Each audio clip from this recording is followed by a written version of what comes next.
know that we all gonna be alright.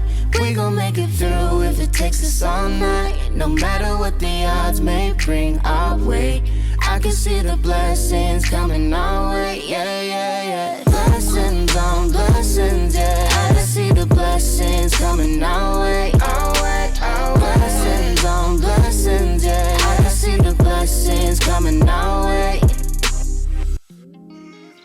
Hey guys, it's Dre and Bre, and you're tuned into Worth the Wait. Welcome back to another episode where We did like something together. I know you're trying to be like me. Whatever.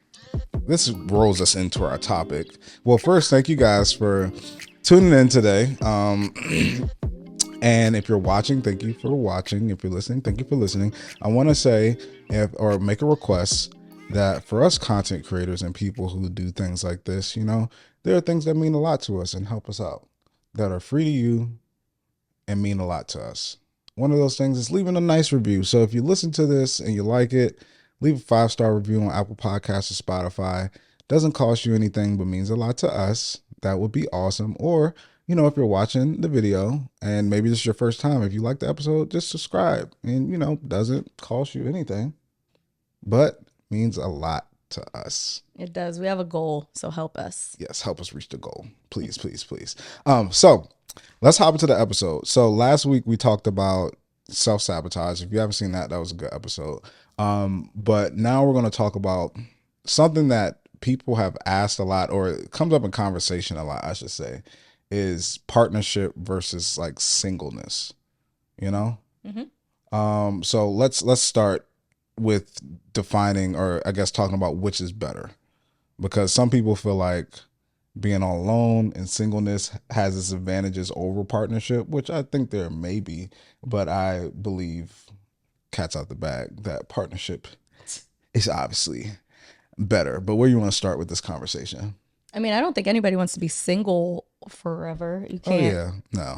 So I think it's about just the season that you're in. I think singleness is great when you are focused on working on yourself and really getting a better idea of like what you want out of a partner, because when you're with the wrong partner, partnership could suck and it's not fun at all. So I would say that there's been times in my singleness where I was just kind of like living wild, young, and free and being unintentional. Yeah. And then a singleness where I was very intentional and focused on building my relationship with God and getting to know myself better. And that was my favorite type of singleness.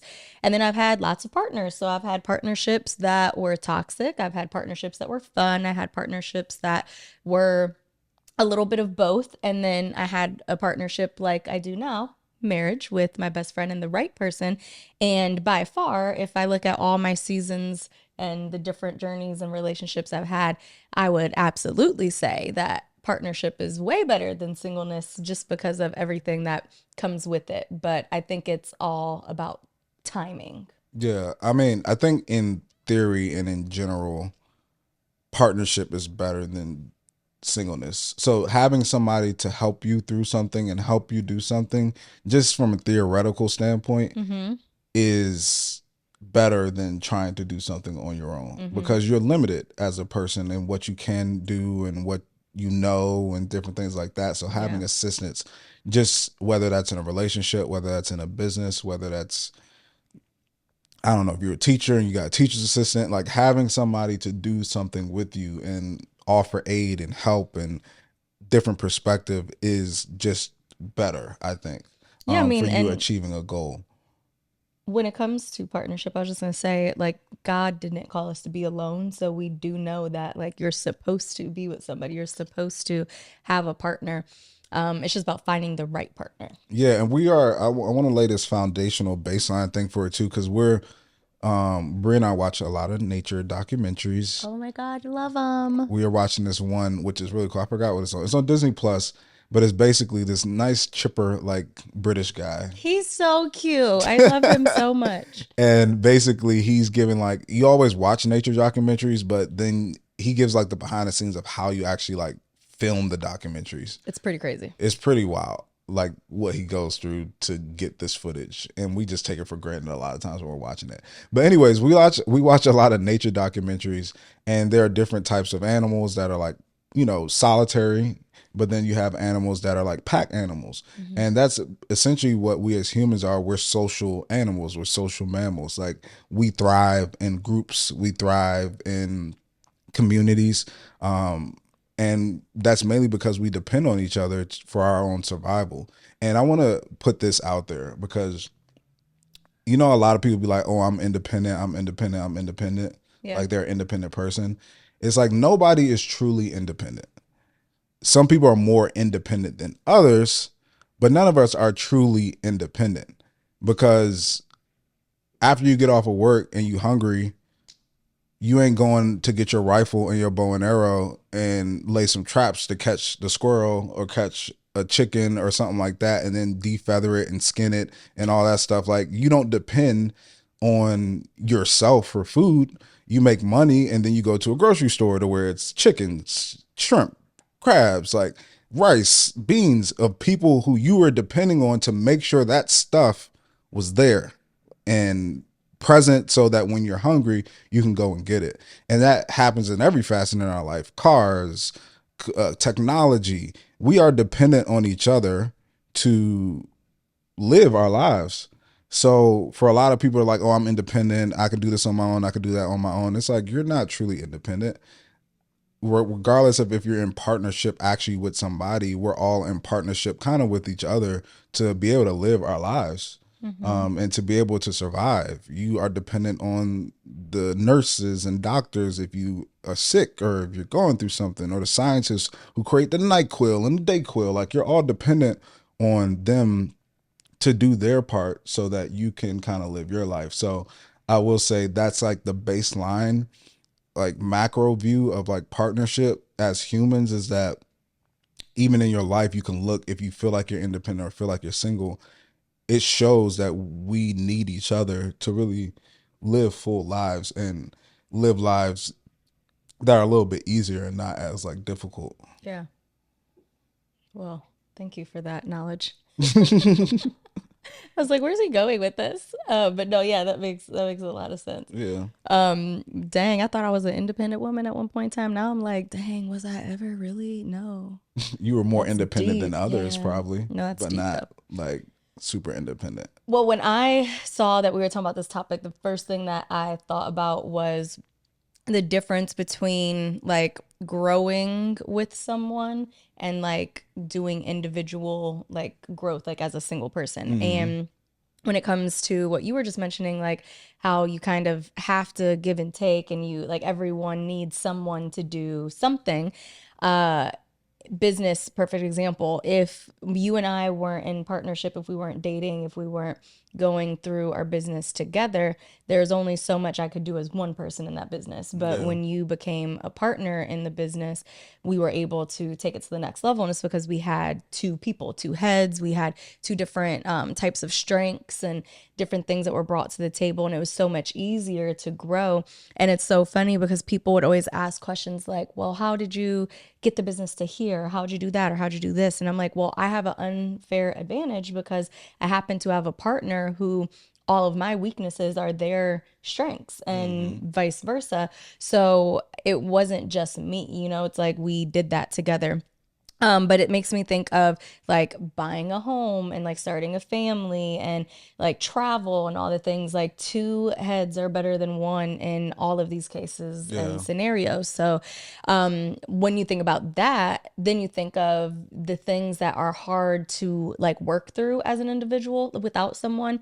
So for example, it could be something as simple as having a fitness goal. It's hard if you set a fitness goal and you don't have an accountability partner for you to meet that goal, whether that be a personal trainer who does like your meal preps and your workout plan, but then it's up to you to do it. But when you have a partner, I can say, hey, babe, this is something I want to commit to, and I want you to hold me accountable. And it's like now you have additional support and resources and help to make sure that you actually meet that goal. And so personally, as a single woman who was going through a lot or trying to figure out a lot, those things that I had to navigate would have been a lot harder without you because I would have just been on my own. So even in moments where I felt weak or like I let myself down or I'm not good enough or I didn't do something right, you were always there to be like, hey, it's okay, and like, how can I help?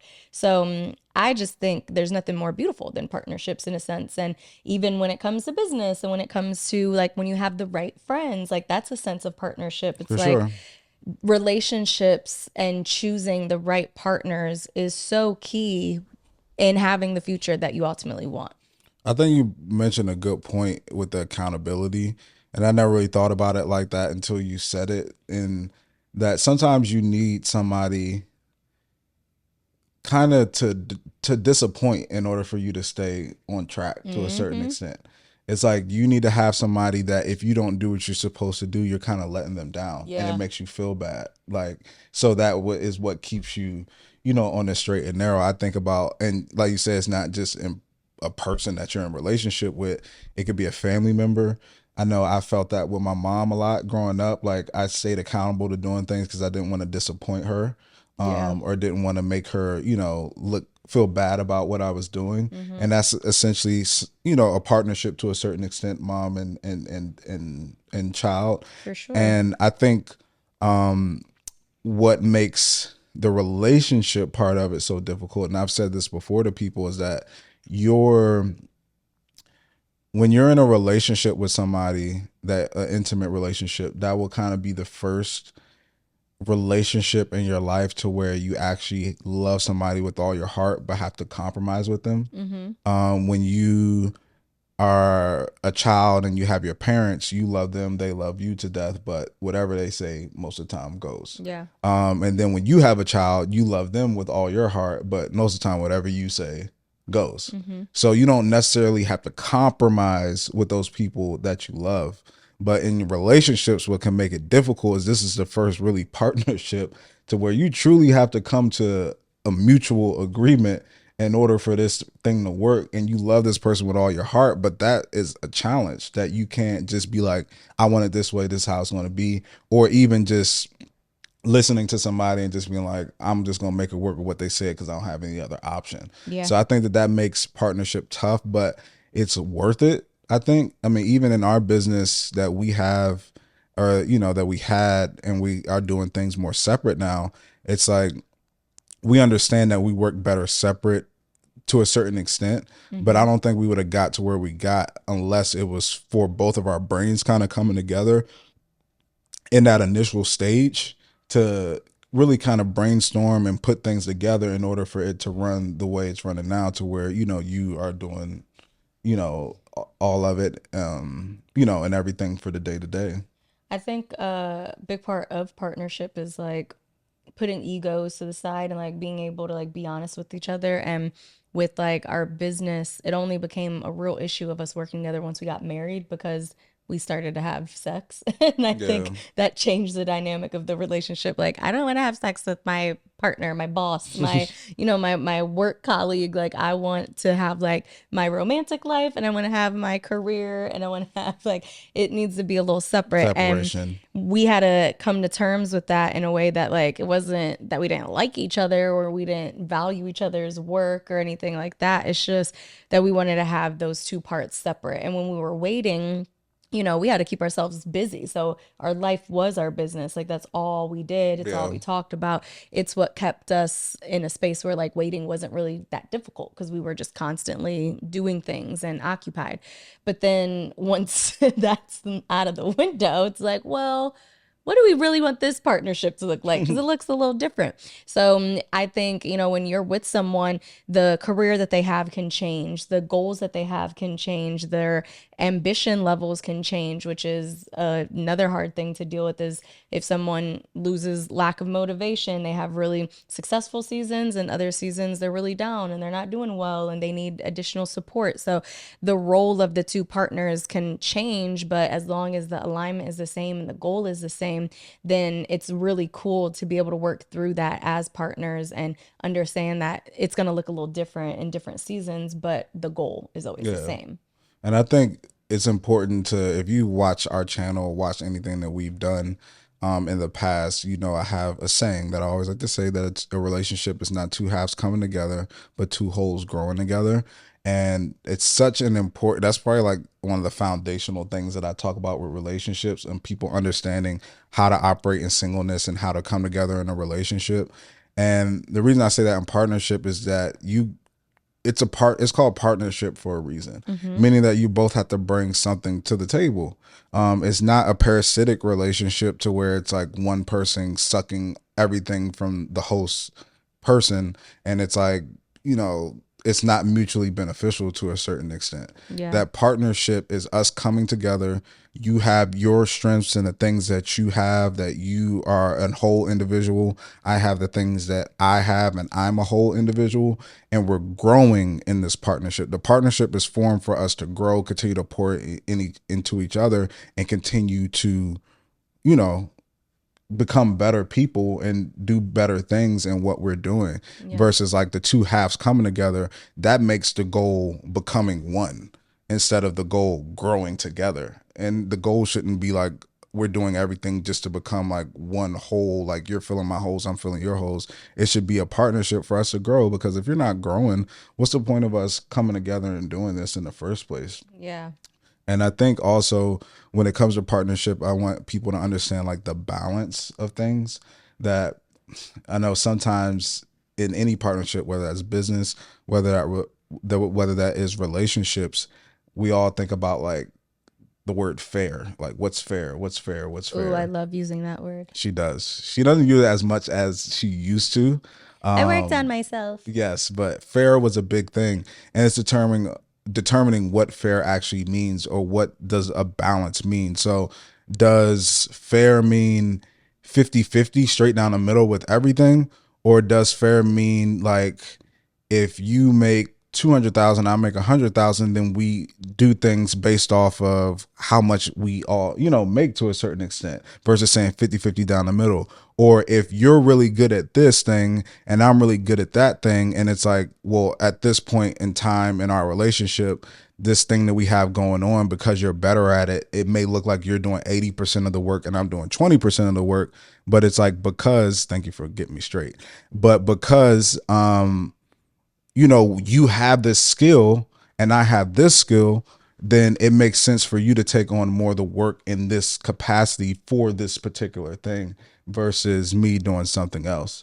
And it reminds me of, I always forget the term, but it's like the first thing they teach you in economics is called, it's basically like specialization. Ooh, To where it's what like, you're talking about. if Jimmy can produce or pick 2 apples and 1 orange in a day, and Tommy can pick 2 oranges and 1 apple in a day, instead of them doing that, Tommy would just pick oranges and Jimmy would just pick apples, and then they'll just trade so that you can have apples. So I'm doing the thing that I can best spend my time doing, instead of, you know, doing things that I'm not good at. And I think that's a part of partnership, is like, if you know your partner ain't good at something, stop trying to force them to do something because you want to make it 50-50 and make it feel like y'all both doing something that you should be doing. It's like, hey, you're better at this than me. Yeah. Or you enjoy this, or you know, don't loathe it or hate it as much as me, whether that is doing the dishes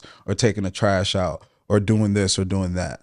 That you should have that balance of understanding, what do we both want to do, what makes sense for us, and making sure fair just doesn't mean 50-50 down the middle with everything. I would say another thing that I really value in like partnership is like having a true best friend. Like I feel like in childhood, in high school, and college, we all go through having a best friend, and you know how those relationships can be. It's like one day you could be upset at each other, the next day it's like nothing ever happened. Having a true best friend is something that is so valuable, because it means that regardless of what we're going through and what happens, like I always know this person is going to be here for me. Yeah. And that's really cool. And then I think partnership can be a little hard if you and your person don't enjoy the same things, because then it can make being together a little difficult or more of like an inconvenience. Like if you don't enjoy going to the same places, doing the same things. We got very lucky in that sense of like we enjoy doing literally pretty much the same thing, except for sports. But Dre has his men friends for that. So see ya later. We But enjoy a lot of the same things like you said, but then there's Yeah. things that enjoy, like that's different, but I think that's good too. And then we do those things separately, like pretty much at the same time. It's Yeah. like Tuesday nights, I'm having my bachelorette watch parties. Dre's out with his friends watching football or whatever he's watching, But I sports. think that that's good too, right? Ron and I talked about this on the episode of Real Life Scenario.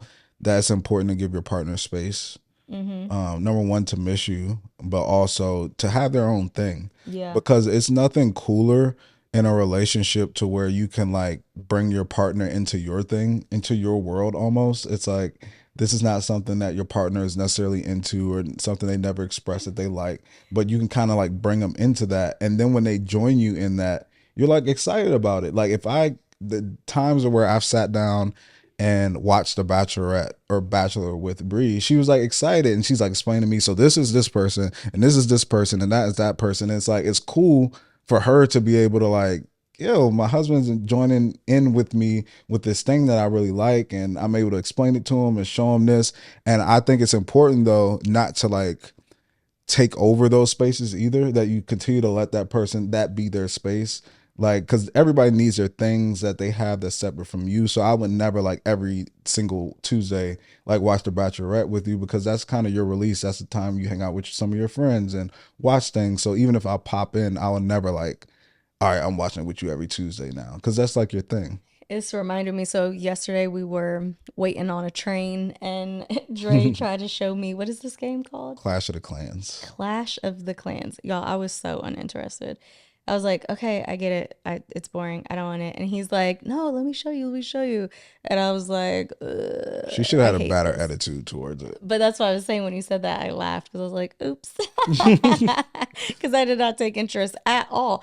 But no, I think the other big thing that I wanted to mention is in the beginning phases of partnership is like really the part that matters the most. It sets the foundation and the stage for the entire relationship. And I think too often with women, what happens is in the beginning phases of let's say dating, you know, they want to be with this guy. This guy is doing all these things, and we have this feeling of, oh, he's going to change or I can fix him type of scenario. And when you are in a beginning phase of dating and realize that you already don't have a partnership, that's not a good sign. Like Yeah. if That's you're trying one-sided. to get someone to change but they don't want to change, that's not really a partnership. That means you're entertaining somebody who probably wants something different from you than you want from them. And so I want to ask you as a guy, if a woman is looking for a true partnership, which end goal being marriage, what are like some signs in the dating phase to know whether or not a man is going to be a good partner to them?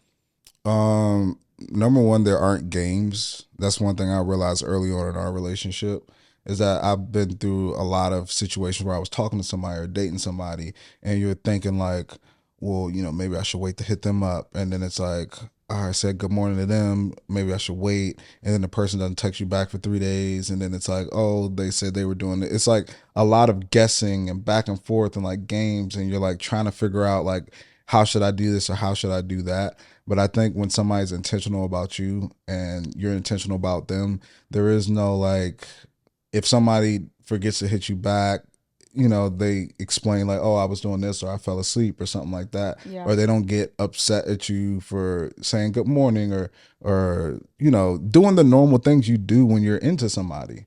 And I think that was a big thing for me to know, or I mean, you could speak from a woman's perspective, but I think that was a big thing for us, is that in the beginning, we knew that we were interested in one another. That was made clear, and we operated like we were interested in one another. It wasn't like a thing to where it's like, oh, she's calling me so much, or dang, she pressed while she's saying good morning every day, or, you know, different things in our relationship. So I would say that's number one. But number two is just consistency. Like, people show you who they are over time. Don't be afraid to not drag things out, but be patient with somebody. You don't have to move on to the next step so soon and so quickly. Of course, when something's new, people will always act different when it's new, because it's new, it's exciting. Think about people's first day on the job, how they act, or their first time at school and how prepared they are and got their pencils in their pencil pouches and stuff like that. And like everything is all set in order because you're excited for this new thing. But over time, people start to show you who they truly are. So if you just wait for somebody to be consistent or see how consistent they are in their behavior, then that's how you can measure, at least know what type of person that you're dealing with. And if they're going to be, somebody who's going to be an intentional, you know, person with you. Mm-hmm. And then for partnership, I would just say that, especially when it comes to men, I don't believe that women, even, let's say, even from a money standpoint, mind dating somebody who makes a little bit less or anything like that. But I think that as a man, you should understand first where you're going, what your beliefs are, what you stand on, understanding the way that you're going to live your life, and kind of understand what direction you're going in your life as well. If you're dating a man, he could be the nicest man in the world, but if he's kind of lost to a certain extent, doesn't really know what he believes, doesn't really know what he stands for, then that's not a good sign for somebody who you can be in partnership with, because how could they be in partnership with you or even lead in certain situations if they have no idea where they're going or what they're doing? Mm-hmm. That's great. I think I'm too far from my mic though. No, you're good. Change my seat. Okay. No, I like that.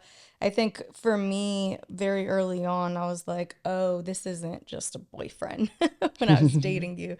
So I think that that's really great advice, because I know a lot of women out there, they're probably like, how do you navigate in the early stage of dating, like if this is going to be a good partner? Yeah. And I think it's easier from a man to be able to tell from a woman. It's harder for women. Well, I think that also there are different things in your relationship. Like a lot of times when we think of things just in general, we think of like the macro perspective, like the biggest possible thing. So let's say we think of if this person would be a good husband. That's the highest level of commitment. Mm-hmm. But before you marry this person, there are so many smaller commitments within your time of dating somebody and in your time of engagement with somebody that can be like smaller, like not tests necessarily, but evaluation periods or markers for you to see how committed is this person, Yeah. or does this person keep their word, or if I ask this person to do something, do they follow through with it? I think our waiting for marriage was our first like big commitment to one another. And I think my heart and more of my mind based off of how disciplined I was Mm-hmm. to that commitment throughout our relationship. So without us actually even being married early on, you kind of knew my heart and knew the type of person that I would be in partnership based off of our earlier commitment that we made in dating. Yeah. So I think that that's something that women could look out for, is that it's not just about the big commitments or the big things that you want in a relationship. There are probably smaller things throughout your time of dating that person that can be used as, measuring sticks to kind of be similar to something else that you'll be looking forward in the future. Does that make sense? Yeah. That's you. Yeah, I mean, I don't really have much else to say. I feel like I obviously understand the benefit of singleness in the right time, but you just can't beat partnership as long as it's the right partnership. Got you. Did you have something about like kids or something like that you want to talk about or no? Kids? Yeah. Kids. We're not at that stage yet. I took a peek at one of your notes and I didn't know if Do that I had have a anything. note about kids? Like starting a family or something like that. Well, without partnership, I mean, I guess you could have a baby daddy if you want one, but I just put a note that like in partnership, or what partnership means is like you get to start your own family and like your own new traditions. Like there's always been things growing up that I wanted to do that like my family didn't do, that I'm like, when I get older, like I'm going to do this with my kids and I'm going to do this with my family. So I think, as a single person, you can't start a family, at least not the right way, or the way that would be most beneficial to, the fact of I get to make these choices with this person. Like, how do we want to pray with our kids? How do we want to do dinner? How do we want to do screen time? How do we want to do holidays? I Hmm. think that is so fun. And it's like, I just, yeah, I would never not be with somebody because of something as simple as that. It's like, Yeah. I want that. I've always wanted that.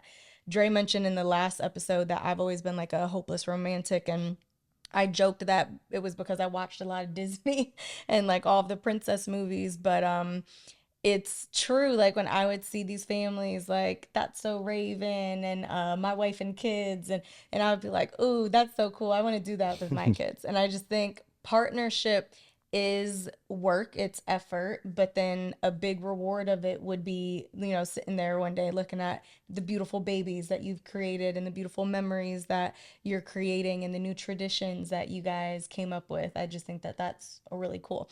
And I'm sure as I'm talking about this, people are probably wondering, like, when are you guys gonna have kids? We should probably do an episode on that, like why we don't have kids yet, because we get the question all the time. But we both are very excited for a family. We just aren't ready for it right now. Yeah.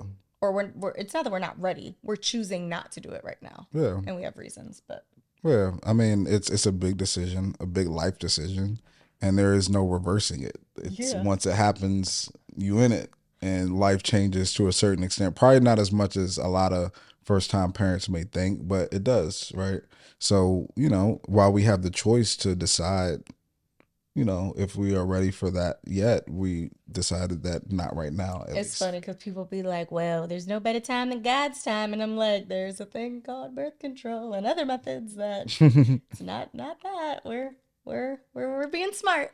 Yeah, for sure. Now, and as we end on the conversation of partnership, I just feel like it's like having a life partner. I think that's like, so like, let me say this. We talked about having friendships as partnerships. We talked about having family relationships as partnerships as well to a certain extent.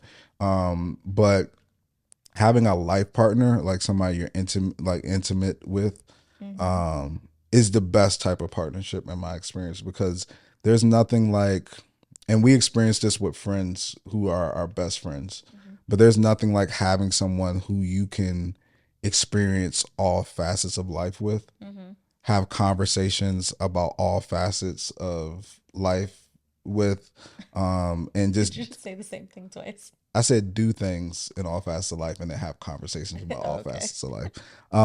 But yeah, it's like to have somebody that no conversation is off limits. Yeah. Like there's certain friends that where you could talk to them about some things, but then there's other things you're like, I can't talk to them about that. They wouldn't get it. Yeah. Like, or there's certain friends that you do certain things with, but then you wouldn't do other things with because you're like, I wouldn't have fun with them here, or they wouldn't even enjoy it here. But to have a life partner who in every single area of your life, you can talk about anything, you can experience anything, you can do anything. It's like the best feeling in the world. And I'll say this, the one thing I learned about partnership too, especially with Bre and I relationship, is a lot of times, well, number one is I had a misconception when we first met, and I thought that the person that you had to be in partnership with had to be like you Mm. in order for you guys to get along. Like you have to have somebody who's like you. hmm Then I realized, oh no, it's the opposite person is best for you. hmm And it's not like opposites to where it's like, negativity. It's more like a yin yang situation. Like I'm your missing puzzle piece in a sense, hmm that we're not shaped the same, but we fit perfectly together. But in that partnership, I learned that the things that you love about the person and the things that make you a great partnership are also going to be the things that drive you crazy hmm because you are different. So it's like I love Bre because she's spontaneous. She pushes me to think bigger and to, explore more things. That's one of the things I love about you. And because I am a more reserved person and more like analytical and logical thinking, to where sometimes you're just like, all right, we just need to do it and experience it. And that's a positive. But that's also the same thing that drives me crazy sometimes about her, because I'm like, yo, you're not thinking clearly about like what we need to be doing or thinking about the consequences of actions. But that's why the partnership is so important, because you balance each other out. You're able to come to a great like level headed point, because the other person is able to kind of, give you the right dose of opposite to make you, to put you where you need to ultimately be. And I think that that's probably the best benefit of partnership, is having somebody to balance you out, because we all don't have it all together. We all aren't strong in every single place that we can be strong. Like, we have weaknesses, and if you have somebody who can fill those weaknesses and their strengths, and you guys can figure out how to work together, I think pretty much every great person, I know a lot of the people that I love in history were all married. Obama, Martin Luther King. I'm a Steph Curry fan. I like Warren Buffett. Like, all these people were married. And even if some of these people get divorced or their marriages don't seem great, I guarantee you, whether that's Hillary Clinton and Bill Clinton, I know Jeff Bezos got divorced, Bill Gates got divorced, but I bet they wouldn't have been able to build the things that they built and had the fortune that they had without the partnership they had with the people that they were with. That's a good point. Yeah. I like it. Good place to end? Yep. Awesome. Thanks so much, guys, for tuning in. Yes. Make sure you subscribe on YouTube. Please. Make sure you leave a review on the podcast. And if you guys have any topics at all that you want us to talk about, just comment below. It's a great help when you let us know what you want us to talk about. So. For sure. Well, make sure to follow us on social at It's Dre Smith, at Brianna Ponte, and at Relationship Restored. See you next week.